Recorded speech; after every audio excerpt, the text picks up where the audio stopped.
That's Nick. And that's Joseph. And today we're here to talk about The Invitation, the sophomore film directed by Jessica M. Thompson, which is being released courtesy of Sony and Screen Gems, August 26, 2022. You said Stephanie? Jessica M. Thompson. Jessica. What's her first film? 2017 film called The Light of the Moon, starring Beatrice Sanchez, which I have not seen. I didn't know anything about this movie. Same. I assumed it was a horror film, and it is. But, I really didn't know anything stepping into it. So what are your overall thoughts? Yeah. Based on the studio's handling of it, i.e. Press screening the day before the release and a very late embargo, suggests that there were not high hopes for it. And it was a lot better than I was expecting in that regard. However, I think it was just fine. And there were some things I liked about it. Mainly, I was surprised at how good the kind of performances are overall, considering what it is. But really, to me, I was very distracted throughout the film, thinking this could have been called Dracula's Wife, the Meghan Markle story. Oh, God. I thought it was okay. I wish Sure. it would have been something else, which I can talk about later. But the basic story is there's a woman named Evie. Played by Nathalie Emmanuel. Who's like in her late 20s. She lives in New York. She's working on her MFA, but kind of trying to make ends meet. We see her working as a caterer. At one of her catering gigs, she takes a gift basket that has like one of those 23andMe like ancestry DNA type kits in it. And we learned that Evie's kind of an orphan. Her dad died a long time ago. Kind of. Well, She is. yeah, but when you lose your parents when you're an adult, are you an sure. orphan? I don't know. Technically. She lost her dad a long time ago and then her mom a year ago. So she's kind of by herself. She does have her best friend. Grace, played by Courtney Taylor of Insecure. Who I did like a lot. Yes. Okay, so she decides to take the DNA test, gets the results back, and then immediately gets a message from someone saying like, hey, it looks like I'm your second cousin. I'm going to be in New York in a few weeks. I'd love to meet for coffee/tea. Because they're from London. Because this guy is from the UK.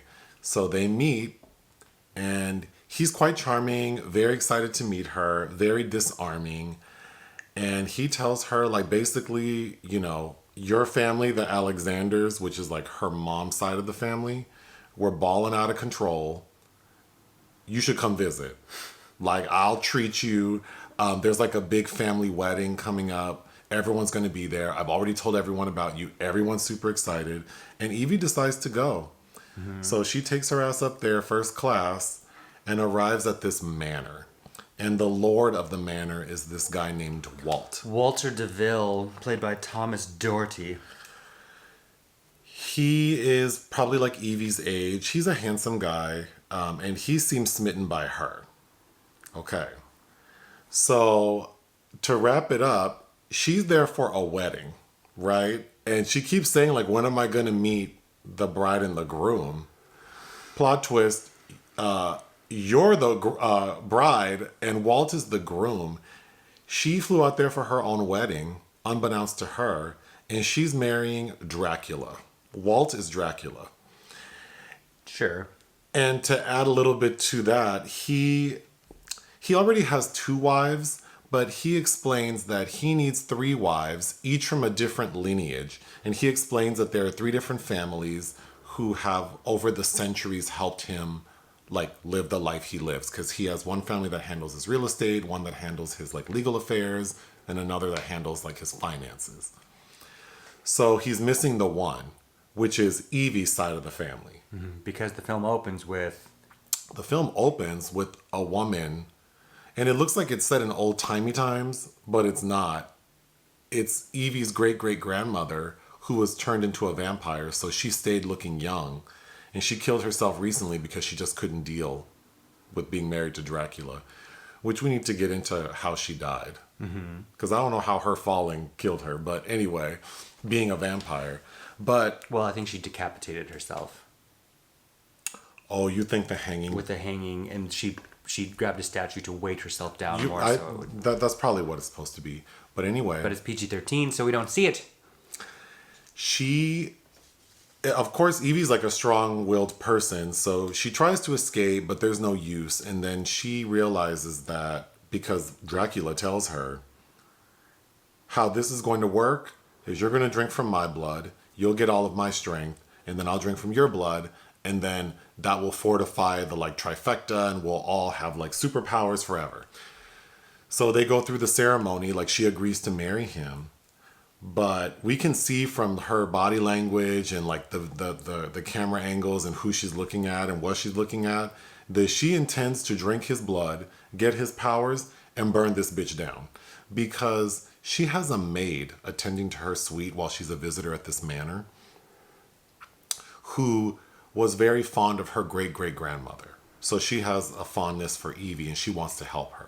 So she, at one point, Evie's locked in a coffin. This maid lets her out. And then she tells her, the only way to kill them is to burn them or to like, what do you call it? Stake through the heart. Right. So Evie burns down the church, stabs Dracula. That doesn't kill him though. Then she ends up fighting with the two other wives who are also vampires. They end up dying. She ends up killing Dracula by burning him up.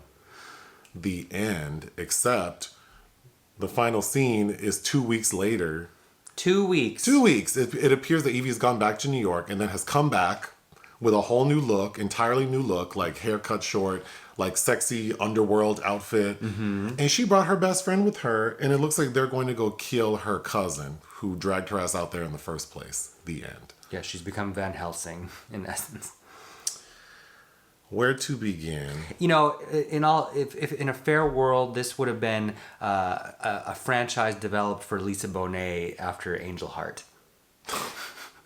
Okay, this is what threw me off because I didn't know anything about the movie except that I thought it was, I assumed it was a horror film just based on the movie poster. We don't learn about Dracula or vampires until like after the hour mark. Well, it's really that when they have the spa die and she pricks her finger and Viktoria starts sucking on it. That's when it was like, oh, well. Oh, I didn't catch it then. I just thought Victoria's another one of Dracula's wives. I thought she was just being a weirdo. It really didn't hit me that he was a vampire. I knew something was weird because we get a scene where like a maid, like two scenes where maids get like attacked by like a ghostly spirit or something. That's what it seems like, yes. So I wasn't clear that it was a vampire. So, I mean, it's kind of creepy because they're in this big old-timey manor, but... Which it doesn't make sense where they're kind of playing with the maids, i.e. the meat, as in red herrings, trying to dissuade us from the fact that these are vampires. And then it also doesn't... I wanted kind of an explanation. It's like, where are they procuring... Because the maids are not aware. They're think they're doing an actual job. Where are they procuring them from? Because ultimately, wouldn't there be a rumor after centuries that if you take a gig here, you don't come back? There are a lot of questions that I have about the plot, but I'm sure people will comment that a movie like this, we shouldn't think about it. But of course we should think about it. It was presented to me and I'm thinking about it. So you know what I wish this movie would have been? The opening was fine. I really like Evie and all the characters. I think the performances are good. I wish that we would have learned that she's been tricked to go out there to marry Dracula, and it happens right away. And the bulk of the film, because an underlying theme is that women have more agency today than they did 500 years ago when Victoria married Dracula. So I wish this would have been like the three wives living in this manor as, you know, married to Dracula, and it's this new wife, Evie, who has these modern thoughts because she's an independent lady. And she figures out a way to, like, get rid of Dracula and allow these other women to, you know, be themselves. And maybe she figures out a way how she can live as a vampire. Discover some agency, a feminist take on Dracula. Because to me, the best parts are, really between Viktoria, played by Stephanie Corneliussen, who reminded me a lot of Kelly LeBrock. And I think you said... I think she reminded me of like a white Garcelle Bouveau. Yeah.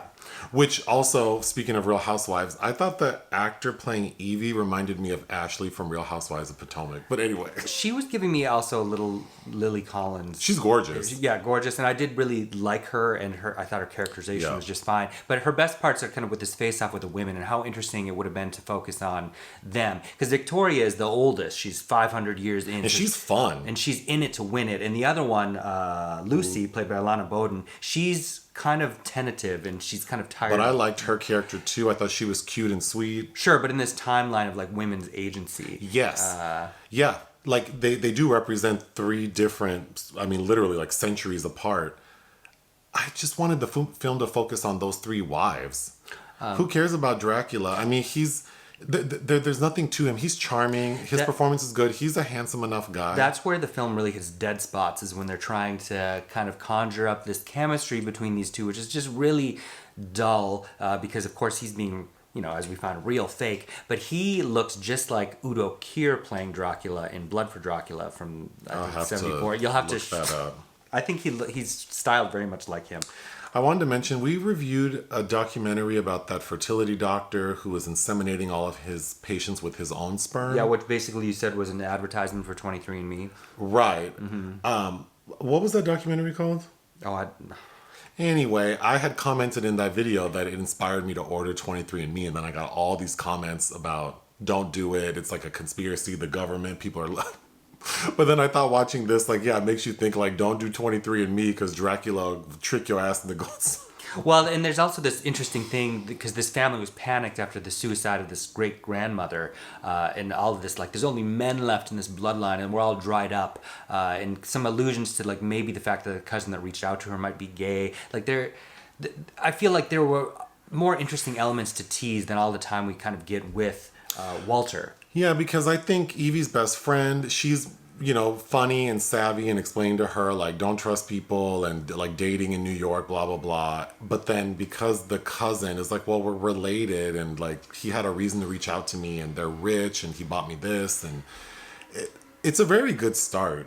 But it's very obvious. The minute Evie takes that gift bag with the DNA test in it, having just seen that old lady jump off kill herself in the manor, the opening, it was very obvious that Evie's probably related to that lady, and then her being invited is like associated with that. So then I felt like, to make me wait an hour. Well, and the first hour plays very much like kind of a melodrama, which it makes you feel indignant about race and class issues more than it Well, you said it felt like a combo of Dracula and... It feels like a combination of Bram Stoker's Dracula and Charlotte Bronte's Jane Eyre. Right. Where Jane Eyre is the governess, falls in love with Rochester, or even Wuthering Heights with Heathcliff, that kind of brooding, mysterious male that the younger woman falls in love with. There was one scene that bothered me a little bit, because Evie seems very assertive and aware, and like in a lot of horror films, the friend will warn the person, like, don't do this, don't do that, and then the stupid friend still does it. But Evie does what her friend says, like, she takes pictures of the car's license plate and texts her friend, but then, like, she's in this creepy manor in the middle of the countryside at nighttime, and it's all foggy outside. She doesn't know what's outside, and she decides to go for a jog. I thought that was so stupid. And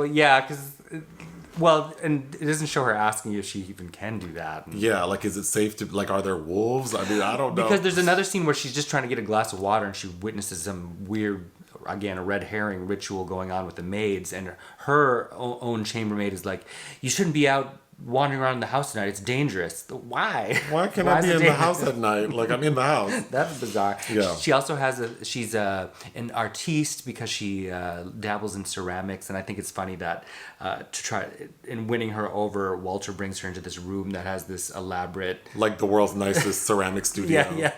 Yeah. So I thought a good scene was when the two wives take Evie for a spa day, and Victoria's being very nasty to her. And while she's being nasty, Victoria's in the pool, like, waiting in the, like, pool, while Lucy and Evie are getting a manicure. And I thought the creepiest part of the movie was this manicure, because the way the sound editing and the cinematography is, we keep thinking that, like, something's going to happen to Evie's hands because of the sound of the clipping and the cutting. And then she does end up getting pricked. And that's when Viktoria sucks her blood, which, again, didn't occur to me that she did that because she's a vampire. But I was like, oh, that's... that scene had me the most tense. Get some hepatitis, I don't know. But the rest, I don't know. After we learned that it's Dracula and she's going to be a vampire, I don't know. It just, the tone, the pacing was better because there was more action, but it really isn't that creepy.